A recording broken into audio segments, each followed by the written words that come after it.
नमस्कार दोस्तों, मैं राहुल शर्मा आप सभी का हार्दिक अभिनंदन करता हूं टेक्स्ट बुक के प्लेटफॉर्म पर। जैसा आप मेरे पीछे देख रहे होंगे, आज हम बात करेंगे जो 2023 के अंदर यूपीएससी का जो प्रीलिम्स एग्जाम होगा उसके लिए हमें कौन कौन सी बुक्स को रेफर करना चाहिए। मैं आज आपको बहुत ही कम बुक्स के बारे में बताने वाला हूं। केवल इन्हीं बुक्स को पढ़िए, नंबर ऑफ टाइम रिवाइज कीजिए और आप देखेंगे कि आपका डेफिनेटली हर हालत में प्रीलिम्स आपका निकल जाएगा। अगर आप पिछले 3-4 साल के ट्रेंड को देखें तो लगभग कितने क्वेश्चंस पे सिलेक्शन हो रहा है। अगर ऑन एन एवरेज 45 to 50% अगर आप इतना पेपर कर पा रहे हैं प्रीलिम्स का तो आपका क्वालिफाई हो रहा है। तो इससे क्या समझ में आया कि यूपीएससी ट्रेंड को चेंज कर रही है, यूपीएससी अपने ट्रेंड को चेंज कर रही है। तो अब हमें कौन कौन सी बुक्स पढ़नी चाहिए, तो मैं आपको वन बाय वन करके बता रहा हूं। आपको मैं हिस्ट्री से स्टार्ट करूंगा, हिस्ट्री की बुक्स बताऊंगा, पॉलिटी की बताऊंगा, ज्योग्राफी की बताऊंगा, आर्ट एंड कल्चर के बारे में बताऊंगा, एनवायरनमेंट के बारे में विषय में मैं आपको बताऊंगा। मैं आपको मैप से रिलेटेड कुछ बताने वाला हूं कि मैप के लिए आपको क्या फॉलो करना है, ठीक है। साइंस एंड टेक के लिए आपको कौन सी बुक फॉलो करनी है या नहीं करना, इन सब के बारे में आज की क्लास में हम बात करने वाले हैं। क्या आपको इनको फॉलो करना जरूरी है? मत कीजिए, आपकी मर्जी है। नहीं करेंगे तो वो मोटी मोटी किताबें पढ़िए, खूब मोटी मोटी किताबें पढ़िए। उन मोटी किताबों को आप पहली बार तो पूरा कर नहीं पाएंगे और अगर आपने कर लिया तो रिवीजन नहीं कर पाएंगे, और अगर आपने रिवीजन भी कर लिया तो भैया जितने क्वेश्चन आप मेरी इन किताबों को, जो छोटी छोटी किताबें हैं 200-200 250 पेज की हैं, उनको करने के बाद जितने क्वेश्चंस आप यहां से कर पाएंगे वो हो सकता है उतनी वहां से कर पाएंगे, कम तो या कम कर जाए। लेकिन मैं इतनी गारंटी लेता हूं कि अगर आप मोटी किताबें पढ़ के आप क्वेश्चंस कर रहे हैं इतने ही आप यहां से कर पाएंगे, इतने ही इन बुक्स को फॉलो कीजिए, इतने ही क्वेश्चंस आप यहां से कर पाएंगे, ठीक है। तो पहले बात करते हैं हम हिस्ट्री की। तो देखिए हिस्ट्री में क्या है, अब हिस्ट्री का देख लीजिए आजकल क्या ट्रेंड चल रहा है, बड़ा शोर मचता है। बड़े बड़े टॉपर्स ने बोला, एक बार क्या हुआ, एंशिएंट और मिडाइवल से एक आध क्वेश्चन तमिलनाडु बोर्ड का आ गया और एक टॉपर ने बोल दिया कि तमिलनाडु बोर्ड की बुक मैंने पढ़ी है, वहां से क्वेश्चन आ गया। अरे वो जब तमिलनाडु की साइड का तो वहीं की पढ़ ली उसने, क्या आफत आ गई, उसने अपनी सहूलियत के हिसाब से पढ़ ली और एक दो क्वेश्चन फंस गया वहां से, तो पीछे भग गए सब तमिलनाडु के, तमिलनाडु तमिलनाडु तमिलनाडु, या फिर वो ओल्ड एनसीईआरटी या न्यू एनसीईआरटी। अरे यार अभी देखो 1-2 साल के क्वेश्चंस देखो आप, जो एनसीईआरटी का भी ना जो ढेर होता है वो जमाने गए, अब वहां से भी क्वेश्चन नहीं बनते हैं। आपको क्या करना है, देखिए हिस्ट्री आपकी 3 पार्ट में बटी हुई है। नंबर 1 एंशिएंट, नंबर 2 मिडाइवल और नंबर 3 मॉडर्न इंडिया हिस्ट्री। इसमें आपकी हिस्ट्री बटी हुई है। आपको क्या करना है दोस्तों, आपको सबसे पहले एंशिएंट और मिडाइवल के लिए केवल और केवल एक ही बुक पढ़ लीजिए, जर्नल नॉलेज ल्यूसेंट की आती है। केवल 25 से 30 पेज हैं इसके, 25 से 30 पेज हैं दोस्तों बस। अगर क्वेश्चन होना होगा तो इन 25 से 30 से हो जाएगा, नहीं तो कितने घोड़े दौड़ा लेना भैया, सवाल नहीं होगा, होगा ही नहीं आपसे। ऐसा क्वेश्चन देता है एंशिएंट मिडाइवल का। तो फिर क्यों पढ़ना है यार तमिलनाडु बोर्ड की किताबें, क्यों हिस्ट्री की बहुत सारी किताबें पढ़नी है। अरे इन 25 से 30 पेज को पढ़ लीजिए ल्यूसेंट के, और आपको पता नहीं इस बार एक क्वेश्चन फंस गया यहां से, तो 25 से 30 पेज पढ़ लीजिए ल्यूसेंट के, आपका काम हो जाएगा। नहीं होना होगा तो नहीं होगा, क्योंकि यहां से क्वेश्चन भैया बहुत मुश्किल बनता है। आसान आया तो आप ल्यूसेंट से करके निकल जाएंगे, और नहीं आया तो फिर आप पे नहीं होगा तो फिर फंसेंगे, सब फंसेंगे। आप ट्रेंड देख लीजिए पिछले 5-7 साल का देख लीजिए, या तो ऐसा क्वेश्चन दे देगा किसी वही लेगा ही नहीं, सब तुक्का मारेंगे। जब तुक्का ही मारना है तो फिर काहे को अपना टाइम वेस्ट करना। तो 25 से 30 पेज पढ़ लीजिए ल्यूसेंट के। हाँ फैक्चुअल है, एक बार में समझ में नहीं आएगा, कितनी बार, 5-7 बार रीडिंग मार लीजिए, दिमाग में इमेज बन जाएगी, हो गया काम। क्वेश्चन आएगा तो हो जाएगा, नहीं होगा तो क्या जा रहा अपना, बिगड़ क्या रहा है, क्योंकि आप कितनी मोटी बुक पढ़ लीजिए वहां से भी क्वेश्चन नहीं निकलता है। तो 25 से 30 पेज पढ़ लीजिए ल्यूसेंट के, मेडाइवल और एंशिएंट के लिए। अब आते हैं मॉडर्न इंडिया हिस्ट्री के लिए, जो बुक है राजीव अहिर की किताब। अब आपको इसकी सच्चाई बताता हूं, पिछले 3-4 साल का ट्रेंड क्या चल रहा है। जो मॉडर्न इंडिया हिस्ट्री के क्वेश्चन आ रहे हैं वो इस तरह क्वेश्चन आ रहे हैं जिनको हम बहुत जल्दी कर पा रहे हैं। जब आप राजीव अहिर पढ़ें या ना पढ़ें, उन क्वेश्चंस को बड़े आराम से नॉर्मली तरीके से हम कर रहे हैं, बड़े आराम से हम कर आते हैं उन क्वेश्चंस को, बहुत आराम से, बिल्कुल सिंपल क्वेश्चंस होते हैं। फिर हम इसे क्यों पढ़ें भाई, इसे क्यों पढ़ें भाई? ट्रेंड चल रहा, भेड़ चाल चल रहा कि राजीव वहीर पढ़िए, राजीव वहीर पढ़िए, राजीव वहीर पढ़िए। ठीक है, थोड़ा मेन से मदद कर देता है, आपके कॉन्सेप्ट बन जाते हैं, इसलिए इस किताब को पढ़ना चाहिए। इस बुक को भी कैसे पढ़ना चाहिए? देखिए, इस बुक में हर चैप्टर के पीछे समरी दी हुई है, हर चैप्टर के पीछे समरी दी हुई है, उस समरी को पढ़िए। और कौन कौन से चैप्टर पढ़ने हैं? जो आपके सिलेबस में दिए गए हैं, उसके अलावा कुछ नहीं पढ़ना है। दोबारा बोल रहा हूं, मॉडर्न इंडिया हिस्ट्री को के पीछे जो समरी दी गई है, मैं प्रीलिम्स की बात कर रहा हूं, जो समरी दी गई है उस समरी को आप पढ़िए, उस समरी को कई बार रिवाइज कीजिए। क्वेश्चन फंसना होगा वहीं से फंस जाएगा, नहीं फंसेगा तो कितने घोड़े दौड़ा लेना, कुछ नहीं होने वाला। तो आपको क्या क्या बताया मैंने? एंशिएंट और मिडाइवल के लिए ल्यूसेंट पढ़िए, और मॉडर्न इंडिया हिस्ट्री के लिए आप केवल और केवल राजीव अहीर की स्पेक्ट्रम की जो पीछे की समरी दी हुई है हर चैप्टर के पीछे, वो देख लीजिए, उसको देखिए कई बार, तो आपके ये एक पूरा हिस्ट्री का ये पार्ट कंप्लीट हो जाएगा। नहीं तो भैया अगर आपको लगता है कि नहीं ऐसे काम नहीं चलता, तो आपकी छूट है भाई, आपको कौन कह रहा है इस वीडियो के अकॉर्डिंग जाने के लिए? आप खूब पढ़िए तमिलनाडु बोर्ड की एनसीईआरटी, खूब मोटी मोटी किताबें अलग अलग राइटर्स की पढ़िए, और देखिए महसूस कीजिए कि क्या हमने सारी किताबें पढ़ने के बाद 5-6 बार रिवीजन करने के बाद, तमिलनाडु बोर्ड हुआ या एनसीईआरटी पढ़ने के बाद, क्या हम पिछले 5 साल के क्वेश्चन सोल्व कर पा रहे हैं हिस्ट्री के?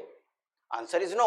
और ये भी महसूस कीजिए, जो हमने ये राजीव अहीर के जो स्पेक्ट्रम पढ़ रहे हैं, इसको पढ़ने के बाद क्या हम जो टिपिकल क्वेश्चन आ रहे हैं वो कर पा रहे हैं कि नहीं कर पा रहे? Answer is no. देखिए यूपीएससी की क्वालिटी है, यूपीएससी जब आयोग जब पेपर बनाता है ना, तो वो ये देखता है कि ट्रेंड क्या चल रहा है, मतलब आज मार्केट के अंदर किस कोचिंग इंस्टीट्यूट्स के ज्यादा नोट सेल हो रहे हैं, कौन सी बुक ज्यादा सेल हो रही है, उसी को अपने टेबल पर रख देता है और बोल देता है जो एग्जाम जो क्वेश्चन पेपर बनाने वाले हैं कि इनसे मटेरियल से क्वेश्चन नहीं बनना है, क्योंकि उनको ऐसा चाहिए ही नहीं बंदा, ऐसा बंदा चाहिए ही नहीं उनको। लेबरियस जो बहुत ज्यादा लेबर करता है, ऐसी लेबर क्लास उनको कोई आवश्यकता नहीं है, मजदूरों की कोई जरूरत नहीं है भैया उनको। तो आपको क्या करना है हिस्ट्री के लिए? केवल ल्यूसेंट के 25 से 30 पेज पढ़ लीजिए, जो आपके एंशिएंट और मिडाइवल कंप्लीट कर देगा। क्वेश्चन फंसना होगा यहीं से फंस जाएगा, नहीं फंसेगा तो आप पे भी नहीं होगा, किसी पे भी नहीं होगा। उसके बाद राजीव अहीर की जो स्पेक्ट्रम है मॉडर्न इंडिया के लिए, उसके जो हर चैप्टर के पीछे जो समरी दी गई है उसको कंप्लीट कीजिए। सारे चैप्टर नहीं करने, जो सिलेबस में दिया हुआ है उसके अकॉर्डिंग करना है, ठीक है। अच्छा, नेक्स्ट बात करते हैं इंडियन पॉलिटी की। भाई गजब की बुक है, मैं इसको पसंद करता हूं, शानदार किताब है। लक्ष्मीकांत पढ़िए, कई बार पढ़िए, एक बार नहीं, 2 बार नहीं, कम से कम 3-4 बार पढ़िएगा। मैं भी कई बार पढ़ चुका हूं, ठीक है, मैंने भी कई बार पढ़ी है, लेकिन कुछ ना कुछ तो कमियां रही होंगी कि हम लोगों का नहीं हुआ है, ठीक। तो आपको क्या करना है, इस बुक को कई बार पढ़ना है, कई बार इस बुक को पढ़ना है, क्योंकि जब भी आप इस बुक को पढ़ेंगे हर बार कुछ ना कुछ आपको नया देके चली जाएगी। अब ये बुक पढ़नी कैसे है, तो इसके लिए मैंने सैटरडे को, आपने मेरी वीडियो देखी होगी, सैटरडे को मेरी जो वीडियो आई थी उसमें मैंने बताया था कि इस बुक को भैया ये नहीं कि बुक ओपन करिए और पहले पेज से पढ़ना शुरू कर दिया, नहीं, आपको इस बुक को शुरुआत करना प्रेसिडेंट के बाद पढ़िए वाइस प्रेसिडेंट, और जैसे ही प्रेसिडेंट वाइस प्रेसिडेंट पढ़ ले तुरंत आप चले जाइए गवर्नर को पढ़ने। इस बुक को भी पढ़ने का एक तरीका है। मैं फिर कह रहा हूं, आप लेबर क्लास में आते हैं तो यूपीएससी आपको बाहर कर देगा, उनको लेबर की जरूरत नहीं है भाई, मजदूरों की कोई आवश्यकता नहीं है। तो इस बुक को भी पढ़ने का एक तरीका है। मैं कह रहा हूं कि बहुत शानदार किताब है, गजब की किताब है ये। आप कई बार पढ़िए, आपके कॉन्सेप्ट क्लियर हो जाएंगे, और जो क्वेश्चंस बेसिक क्वेश्चन होगा इस बुक से निकाल के ले जाएंगे आप, और बाकी जो थोड़े इल्झाने वाले क्वेश्चंस होते हैं तो इस बुक को कई बार पढ़ने से आपका कॉन्सेप्ट इतना डेवलप हो जाएगा कि उन क्वेश्चंस को भी आप क्या करेंगे, बड़े एलिमिनेशन मेथड से बड़े आराम से निकाल के ले जाएंगे। तो इस बुक को ही पढ़ना है आपको केवल और केवल, लेकिन कैसे पढ़ना है तो एक बार मेरी वो सैटरडे वाली वीडियो देख लीजिए। अब बात करते हैं ज्योग्राफी की। किसकी बात करते हैं? ज्योग्राफी की, यानी भूगोल की। इसके बारे में अलग अलग मिथ बताता हूं आपको। सविंदर सिंह है ना, जीसी लियोंग, क्लास 6 से लेकर 12 तक की एनसीईआरटी। अरे मरोगे क्या भैया, मार के छोड़ोगे, इतनी सारी। सविंदर सिंह इतनी मोटी किताब, गोची लियोंग जिसका साइज लगातार बढ़ता जा रहा है, 6 से लेकर 12 तक की एनसीईआरटी। यार 6 क्लास की एनसीईआरटी किन लोगों के लिए बनाया गया? जो बच्चे हैं, जिनको ये नहीं पता है कि पृथ्वी सूरज के चक्कर लगाती है, चंद्रमा पृथ्वी के चक्कर लगाता है। यार ये चीजें आपको पता है, काहे अपना टाइम वेस्ट कर रहे हो, क्यों परेशान हो रहे हो उतना? आपको क्या करना है, केवल और केवल 11th एंड 12th क्लास की एनसीईआरटी उठाइए, किसकी? ज्योग्राफी की, और इसको कई बार पढ़ लीजिए, कई बार पढ़िए, आपका कॉन्सेप्ट क्लियर हो जाएगा। और बताता हूं इसमें, आपको दो चीजों पे ज्यादा फोकस करना है, नंबर एक क्लाइमेटोलॉजी और नंबर दो ओशनोग्राफी। जियोमॉर्फोलॉजी के जमाने गए भैया कि प्लेट टेक्टोनिक्स है, ये है वो है। अरे यार यूपीएससी का ट्रेंड समझिए आप, यूपीएससी ऐसी चीज पूछती है जो डायनेमिक है, उसको स्टैटिक से मतलब नहीं है। अब प्लेट टेक्टोनिक 7 प्लेटें हैं तो प्लेट वो 7 नहीं है, 8 बनी नहीं है, 9 बनी नहीं है, बन जाएगी तो यूपीएससी पूछ लेगा। जब वही प्लेट है तो क्या पूछेगा वो। क्लाइमेटोलॉजी में यहाँ पे ये तूफान आ गया, यहाँ ये साइक्लोन आ गया, यहाँ पे ज्यादा बारिश होगी, अल नीनो ला नीनो इफेक्ट, ये पढ़िए आप। स्ट्रक्चर ऑफ एटमॉस्फेयर ये पढ़िए, ठीक है। तो ये क्लास 11th एंड 12th की एनसीईआरटी पढ़ लीजिए ज्योग्राफी की, that will be sufficient for your preparation. UPSC prelims के लिए सफिशिएंट है और मेंस में भी इसी से लिख देंगे, दैट इज सफिशिएंट। इसके अलावा कुछ नहीं चाहिए भैया। यूपीएससी संवाद करने का तरीका क्या है, यूपीएससी से आप कैसे कम्युनिकेट कर सकते हैं, तो यूपीएससी से दो ही तरीके से कम्युनिकेट करते हैं, नंबर एक प्रीवियस ईयर क्वेश्चंस और नंबर दो सिलेबस। इसके अलावा कोई कम्युनिकेशन है क्या यूपीएससी का? कोई नहीं है। यूपीएससी साफ कहता है, सिलेबस भी अपनी वेबसाइट पे देता है, प्रीवियस ईयर क्वेश्चन भी देता है। वो कहता है देखो मेरा ट्रेंड ऐसा है, ऐसे क्वेश्चन पूछता हूं, ये सिलेबस है, आपको ये सिलेबस आता है। उसने कहीं लिखा हुआ है कि आपको कौन सी बुक पढ़नी है, वो कहता है ये सिलेबस है, अगर आपको ये सिलेबस आता है एग्जाम में बैठिए, इंटरव्यू दीजिए और क्लियर करके जाइए। हाँ, उसे कोई मतलब नहीं है कि आप कौन सी बुक पढ़ रहे हैं और किस तरह क्वेश्चन पूछता है, इसके उसने प्रीवियस ईयर क्वेश्चन दिए हुए हैं, प्रीवियस ईयर क्वेश्चन पेपर दिए हैं आपको, जाइए ट्रेंड देखिए और उसी तरीके से अपना तैयार कर लीजिए। उन्होंने कहा है कि 6th क्लास से लेकर 12th तक की एनसीईआरटी पढ़नी है आपको ज्योग्राफी की, या शविंदर सिंह पढ़ना है, गोचिलिंग पढ़नी है, ये तमिलनाडु बोर्ड की आपकी हिस्ट्री क्लासेस बुक्स पढ़नी है आपको। कहीं नहीं लिखा यार, काहे अपना टाइम वेस्ट कर रहे हो हैं। आप कुछ कहेंगे कि देखो क्या चीजें बता रहा है, यस आप पिछले 5 साल के पेपर उठाइए और क्लाइमेटोलॉजी और ओशनोग्राफी को अच्छे तैयार कर लिए, देखिए कितने क्वेश्चन कर पाएंगे आप ज्योग्राफी में। देखिएगा आप कई सारे क्वेश्चन आप बड़े आराम से निकाल जाएंगे अगर आपकी क्लाइमेटोलॉजी एंड ओशनोग्राफी है, ठीक है। समुद्र के अंदर क्या हो रहा है, जो चीजें जो डायनेमिक है वहीं से क्वेश्चन पूछा जाता है। तो आप क्लास 11th की एंड 12th की एनसीईआरटी पढ़िए, इसके अलावा आपको कुछ नहीं करना भैया, कुछ भी नहीं करना है। और आपको अगर लगता है कि हमें बहुत कुछ करना है तो शविंदर सिंह पढ़िए, दबा के, इतनी मोटी किताब है, जाके लाइब्रेरी में बैठेंगे 2-4 दिन बड़े जोर से पढ़ेंगे, दबा के पढ़ेंगे, खूब पढ़ेंगे और तीसरे दिन क्या होगा, खत्म, अरे नहीं पढ़ा जा रहा यार। तो छोटी छोटी किताबें हैं यार, क्लास 11th एंड 12th की एनसीईआरटी 10-10 बार पढ़ लीजिए, होना होगा क्वेश्चन यहीं से होगा, नहीं होगा तो नहीं होगा। और कितने क्वेश्चन कर रहे हैं यार, 50 क्वेश्चन के आसपास क्वेश्चन पे आपका जो क्वेश्चन कर पा रहे हैं प्रीलिम्स निकल रहा है, जीएस पेपर 1 दबा के निकल रहा है। ट्रेंड चेंज कर दिया उसने, देख लिया अच्छा ये बुक पढ़ते हैं, ये वाले स्टडी कोचिंग सेंटर के नोट्स पढ़ते हैं, ओके ये वाली किताब पढ़ते हैं, रखो टेबल पे, ओ इससे बाहर करो क्वेश्चन। हमको ऐसे लेबर बच्चे नहीं चाहिए, मजदूर नहीं चाहिए जो रट्टाफिकेशन मारते हो, खत्म हो गए। फिर कहते हैं यार यूपीएससी ने ट्रेंड चेंज कर दिया, पेपर भारी आ रहा है, भारी नहीं, आपको उसको समझ नहीं रहे वो क्या कहना चाहता है। तो क्लास 11th एंड 12th की एनसीईआरटी पढ़नी है ज्योग्राफी के लिए, इसके अलावा सारी किताबें बाहर रख दीजिए अपने, पढ़ना चाहते हैं तो आपकी मर्जी है। उसके बाद आता है art and culture. Art and culture की जो डिमांड है भैया वो है नितिन सिंघानिया की, दबा के पढ़ते हैं बच्चे। इतनी मोटी किताब है, 1000 पेज की, 1000 पेज की किताब उठाओगे भाई, आर्ट एंड कल्चर दबा के पढ़ेंगे, खूब पढ़ेंगे आर्ट एंड कल्चर। पहले दिन जाएंगे पढ़ेंगे, दूसरे दिन पढ़ेंगे, तीसरे दिन पढ़ेंगे, समझ में नहीं आएगी बंद कर देंगे। पहली बात तो यह है, इतनी मोटी किताब है, पढ़ी नहीं जाती, पूरी पढ़ी ही नहीं जाती है। दूसरा, अगर पढ़ ली तो रिवीजन नहीं होगा, रिवीजन नहीं होगा। और कितने क्वेश्चन आने आर्ट एंड कल्चर के, चलो मेंस में भी आने। अरे ये है ना एक किताब क्लास 11th की, इंट्रोडक्शन टू इंडियन आर्ट, इसको पढ़ लीजिए भैया। मैं कह रहा हूं जितने प्रीलिम्स में क्वेश्चन आएंगे और आपसे होने होंगे तो इसी से हो जाएंगे, चाहे आप इसको पढ़ लें या इसको पढ़ लें, क्वेश्चन उतने ही होने हैं, आप पे क्वेश्चन उतने ही होने। तो क्यों इतना मुश्किल, इतनी मोटी किताब पढ़नी है। मुझे हो सकता है कि नितिन सिंघानिया कहने लगे कि भाई मैं आपको मेरी किताब को ऐसे बारे में क्यों कह रहे हो। भैया सर हम वो रास्ता फॉलो करेंगे ही नहीं जहां पे हमें इतनी मोटी किताबें पढ़नी है। इस किताब को पढ़ के भी आप क्वेश्चन कर पा रहे हैं उतने, और इसको भी कर पा रहे हैं, और हो सकता है कि इसको पढ़ने में आप डीमोरलाइज ज्यादा मेहनत करनी हो। इस किताब को आप एक बार पूरा नहीं पढ़ पाएंगे, इस किताब को आप 5-6 बार रिवाइज कर देंगे, तो कॉन्सेप्ट ज्यादा क्लियर कौन करेगा, ये करेगा। और कमाल की बात देखिए, इसी को पूरा मेंस में जीएस पेपर 1 के अंदर आप लिखते हैं, पूरा का पूरा दबा के लिख दीजिए, इसी किताब को बेस बांध के, आपका काम हो जाएगा। इसी किताब से बाहर कुछ नहीं आने वाला बच्चों। इसी किताब को पढ़िए आर्ट एंड कल्चर की, क्लास 11th की, बहुत है। नितिन सिंघानिया भैया बहुत मोटी किताब है, मैं इस किताब को बुरा नहीं कह रहा हूं, लेकिन बहुत मोटी किताब है, बहुत मुश्किल हो जाता है। 1000-1200 पेज की है भैया, माफी दे दो, क्षमा, ठीक है। पहली बार पूरा पढ़ा नहीं जाएगी, और अगर पढ़ ली तो भैया दूसरी बार रिवाइज नहीं होगी, और अगर रिवाइज नहीं होगी तो मन में दिक्कत रहेगी कि अब कैसे होगा और कैसे नहीं होगा, तो बाहर हो जाएंगे। ठीक है, तो बाहर होना है तो आप इस बुक को पढ़िए, कई बार पढ़िए। चलिए अब बात करते हैं इंडियन इकोनॉमी की।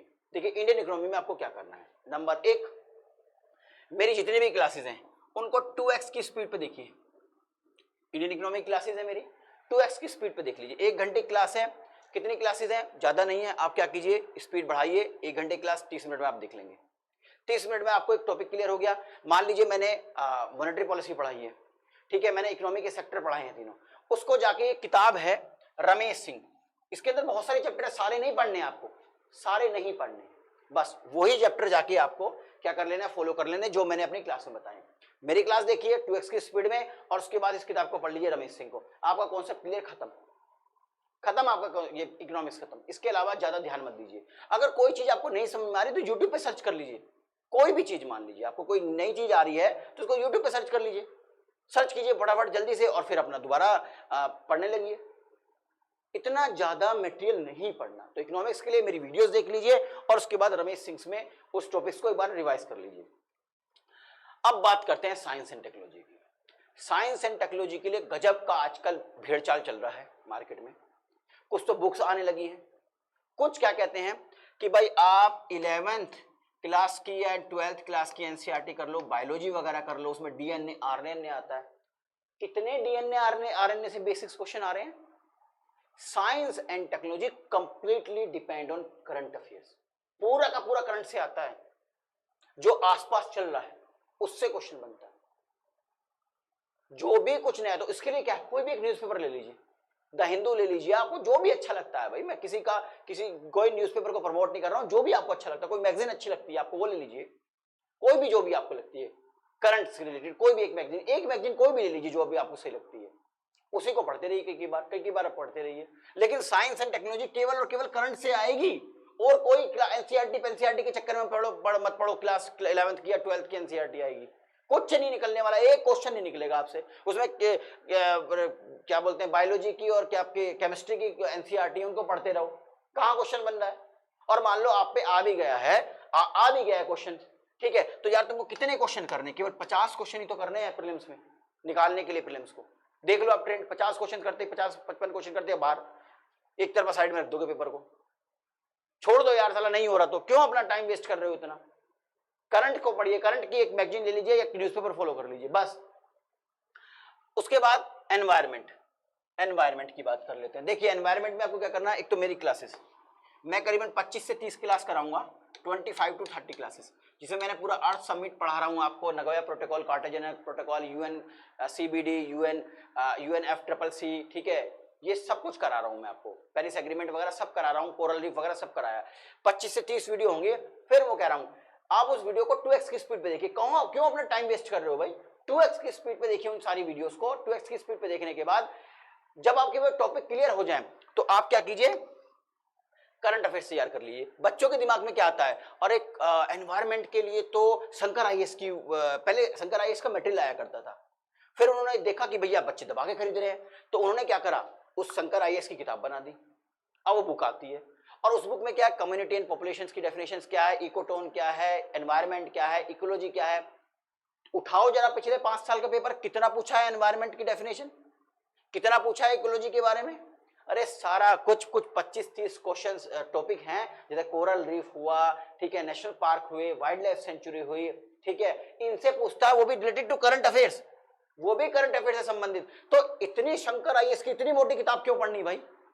चैलेंज देता हूं और गारंटी भी लेता हूं, चैलेंज दे रहा हूं आपको, पढ़ के दिखाओ पूरी को। पढ़ लिया तो रिवाइज नहीं होता है, और रिवाइज नहीं होगा तो फिर मन में धक धक होगा, दिल धक धक धड़केगा कि यार कैसे होगा, पेपर निकलेगा कि नहीं निकलेगा।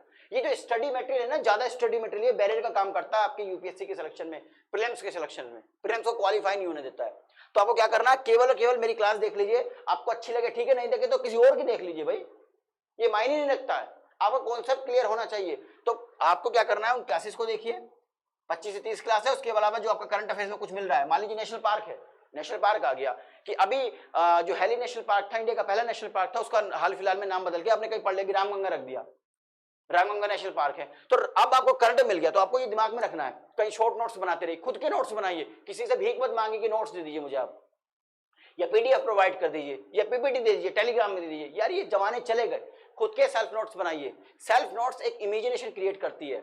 आप मान लीजिए भाई A4 शीट पे लिखते हैं तो हो सकता है आपने कोने में कुछ कॉन्सेप्ट लिख दिया हो, कुछ पॉइंट लिख दिया हो। जब आप एग्जाम में बैठते हैं तो दिमाग घूमता है सारी तरफा। मान लीजिए क्वेश्चन आ गया एग्जाम में, तो दिमाग के अंदर इमेज बहुत जल्दी बनती है, फोटो बहुत अच्छे बनते हैं, तो दिमाग आपको लेके जाएगा आपके उसी पेज पर कि यार कहीं ना कहीं तो लिखा था। पेज पलटेगा तेजी से अपने आप और उसी जगह ले जाएगा कि हाँ यहाँ लिखा था। तो खुद के नोट्स बनाइए, खुद किसी के दूसरे के नोट्स से नहीं पढ़ना चाहिए, और नोट्स शॉर्ट बनाइए, बहुत छोटे छोटे नोट्स बनाइए।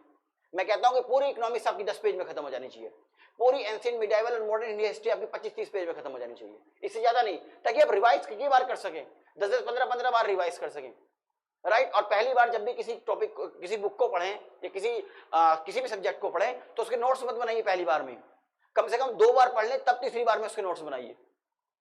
और नोट्स का मतलब है, नोट्स से मेरा मतलब नहीं कुछ स्टूडेंट बनाते होंगे कुछ नहीं बनाते होंगे, नोट्स केवल इसलिए होते हैं कि आप रिवाइज कर सकें, और रिवाइज शॉर्ट जल्दी से जल्दी हो जाए, शॉर्ट टर्म में हो जाए, तो इसलिए शॉर्ट नोट्स बनाइएगा, ठीक है। आपको करंट के हैं तो करंट के कोई मैगजीन है उसमें पढ़ते रहिए, वहां पे हाईलाइट करते रहिए, नहीं तो आप नोट्स वैसे करंट के नोट्स नहीं बनाने चाहिए, कोई मैगजीन ले लीजिए उसी में हाईलाइटर से हाईलाइट करते रहिएगा, ठीक। तो एनवायरनमेंट आपको ऐसे करना कि एनवायरनमेंट की कोई बुक नहीं पढ़नी भैया, पिछले 5 साल में कोई किसी किताब से क्वेश्चन नहीं बन रहा है। कोई कोचिंग सेंटर वाला कहता हूं मेरे स्टडी मटेरियल से आता है, लो मैं छाप रहा हूं क्लास 1 से लेकर PhD की सारे टॉपिक, क्या बच के दिखाए कोई क्वेश्चन? इतनी मोटी मोटी किताबें बना दी उन लोगों ने, इतनी मोटी मोटी, वो पढ़ी ही नहीं जाती, और वो कहते हैं कि हमारे इससे मटेरियल से कोई क्वेश्चन बाहर ही नहीं आता, आएगा ही नहीं तुम्हारे यहाँ से, तुमने बना ही दिया इतना बड़ा मटेरियल, ठीक है, तो उससे बाहर क्वेश्चन होने वाला ही नहीं है तुम्हारे। आते हैं अब बात करते हैं एनवायरनमेंट के बाद, यस मैप। मैप में क्या करना, देखिए मैप में मैं आपको पता है मैप की सीरीज कराता हूँ सैटरडे को मैप कराता हूँ। इस मैप से कैसे पढ़ना है आपको, मैं पूरा आपको मैप करा रहा हूँ। आपको क्या करना है, देखिए जैसे इस बार अफगानिस्तान पे क्वेश्चन आया, अफगानिस्तान न्यूज में था, तो जो भी चीज न्यूज में आ जाए उसको आप दिमाग में रखिए। जैसे स्नेक आइलैंड है अभी यूक्रेन में, तो वो अभी क्या चल रहा है, न्यूज में चल रहा है, तो आप तुरंत देखिए एटलस में जाके कि ये स्नेक आइलैंड क्या है, इसके आसपास कौन कौन से देश हैं। अफगानिस्तान में इशू चल रहा है तो उसके आसपास देखिए, जिस भी कंट्री के अंदर कोई इशू चल रहा है या कुछ भी जिसको आप करंट में पढ़ रहे हैं, उसको मैप में जाके देखिए और उसके आसपास के बॉर्डर वगैरह को देखिए, कौन कौन से देश लग रहे हैं, क्या चीज, तो एक इमेज बन जाएगी, इमेज बनाइए। और क्या कीजिए, इस एटलस में, एटलस के अंदर ही क्या करते रहिए, बनाते रहिए उसको। और मेरी मैप की क्लास है उसको देखते रहिए यार, कितनी होती है, 2x की स्पीड पे देख लो, आधा टाइम हो जाता है, आधे देर में, यानी एक घंटा मुश्किल से देना है आपको। एक सब्जेक्ट ले लीजिए एटलस की, ये मैप की क्लास देख लीजिए, 1 घंटे में आपकी दोनों क्लास हो जाएंगी। और आप क्या कीजिए, जो भी करंट में जो कोई भी कंट्री है जो करंट में है उसके आसपास देखिए, कोई सी है उसके आसपास देखिए, बाकी कोई क्या कौन कौन से कॉन्टिनेंट है, ये आपको देखना है, ये एटलस में आपको मदद मिलेगी। अब उसके बाद फाइनल आपको क्या करना है, देखिए यूपीएससी जब आप सारे सब्जेक्ट कर लें तो मुझे ये बताइए यूपीएससी से कम्युनिकेशन का माध्यम क्या है। फोन करके पूछ लोगे आप यूपीएससी की, हाँ जी मेरा नाम ये है, और आप यूपीएससी से बोले, संघ लोक सेवा आयोग से, आप मुझे बता दीजिए मैं कौन से टॉपिक तैयार करूं, तो पता क्या जवाब आएगा, वो ये कहेंगे कि सर हमने बाकायदा आपको एक सिलेबस दिया है और सिलेबस से किस तरीके के हम क्वेश्चन पूछते हैं, इसके लिए हमने प्रीवियस ईयर क्वेश्चंस दिए हुए अपनी वेबसाइट पर, और तुरंत ही फोन रख देंगे आपका, तुरंत फोन रख देंगे। और नहीं यकीन है तो एक्सपेरिमेंट करके देख लेना आज ही। तो इसका मतलब क्या कह रहा है यूपीएससी कह रहा है, एक तो सिलेबस आपके पास होना चाहिए, तो एक बड़ा सा सिलेबस ले लो यार, ठीक है, 20-25 रुपए का आ जाएगा, रूम में लगा लो, बड़ा सा खूब बड़ा, जो आपको दिखे मोटा मोटा, मेंस का प्री का बिल्कुल बड़ा सा आपके पास सिलेबस होना चाहिए, देखो अच्छे से उसे, जो डेली निगाह रहे हैं, आपको रटा हुआ होना चाहिए सिलेबस। उसके अलावा अब आपको आना है प्रीवियस ईयर क्वेश्चंस पर। प्रीवियस ईयर क्वेश्चन से आपको क्या मिलता है, एक ट्रेंड मिलता है कि किस तरीके से सवाल पूछे जा रहे हैं, और पिछले 20-25 साल के क्वेश्चन कर दीजिए, सारे लगा दीजिए, सारे 20-25 साल से। कैसे करना है, आपको 2023 में आप पेपर देने वाले हैं, आपको उल्टा चलना है ऐसे, मैं तो कहूंगा 25 साल के ने लगा के आप 2014 तक लगा दीजिए क्वेश्चन, आपका काम हो जाएगा। 25 के नहीं, 22 में कौन सा क्वेश्चन आया, 21 में कौन सा क्वेश्चन आया, 20 में कौन सा क्वेश्चन आया, टॉपिक वाइज क्वेश्चन लगाते चले जाइए, आपको क्या हो जाएगा, आपको एक अंदाजा हो जाएगा और आपका काम बन जाएगा। क्योंकि यूपीएससी से कोई भी कम्युनिकेशन का माध्यम नहीं है, यूपीएससी साफ बताता है कि भाई मैं प्रीवियस ईयर क्वेश्चंस को आप देखिए, और आप यकीन मानिए हर साल पेपर में लगभग 40 से 45 क्वेश्चंस प्रीवियस ईयर बेस होते हैं। कहेंगे सर क्या बात कर रहे हो, यस वो बात अलग है कि सेम क्वेश्चन नहीं होते लेकिन टॉपिक वही होते हैं, उन्हीं टॉपिक को जबरदस्त तरीके से रिपीट करता है। तो आपको क्या करना, प्रीवियस ईयर क्वेश्चंस को फोकस करना है। तो मैंने आपको बता दिया, क्या क्या बताया। हिस्ट्री के लिए आपको ल्यूसेंट पढ़नी है, प्लस राजीव अहिर की जो पीछे की समरी है वो पढ़ लीजिए। एनवायरमेंट के लिए मैंने क्या बताया कि कुछ नहीं पढ़ना, मेरी वीडियोस देख लीजिए और क्या कर लीजिए, करंट देखते रहिए। आपको पॉलिटी के लिए मैंने लक्ष्मीकांत बताई है, ठीक है। ज्योग्राफी के लिए मैंने क्लास 11th एंड 12th की एनसीईआरटी बताई, भैया इसके अलावा मत पढ़ लेना कुछ, आपकी मर्जी है तो कुछ ही पढ़ो, फिर तो आपको कोई रोक ही नहीं सकता भाई, कोई बाइंडिंग तो है ही नहीं आप पे, ठीक है, कि बाइंडिंग प्रोटोकॉल आपके बाइंडिंग और मैंने पॉइंट्स दे दिए आपको कि नहीं नहीं आप इस पे ही आपको काम करना है, इसके अलावा आप कुछ नहीं कर सकते हैं। जो आपका मन करे वो कीजिए, आप खुले हैं आप पे। क्या होगा, इतनी सारी किताबें पढ़ेंगे, अगले साल फिर पेपर देंगे, फिर उसके बाद अगले साल और देंगे। आपका फायदा हो ना हो, उन पब्लिशर्स हाउस का और कोचिंग सेंटर वालों का दबा के फायदा होने वाला है, ठीक है। अगर वीडियो पसंद आई तो लाइक जरूर कीजिएगा, चैनल को सब्सक्राइब कीजिएगा, ठीक है। इस बाकी लोगों तक शेयर कीजिए ताकि सबको पता लगे कि हमें क्या क्या पढ़ना है, बेफजूल की चीजें छोड़ दीजिए। चलिए फिर आज के लिए इतना ही, बहुत बहुत शुक्रिया आपका, थैंक यू वेरी मच, नमस्कार।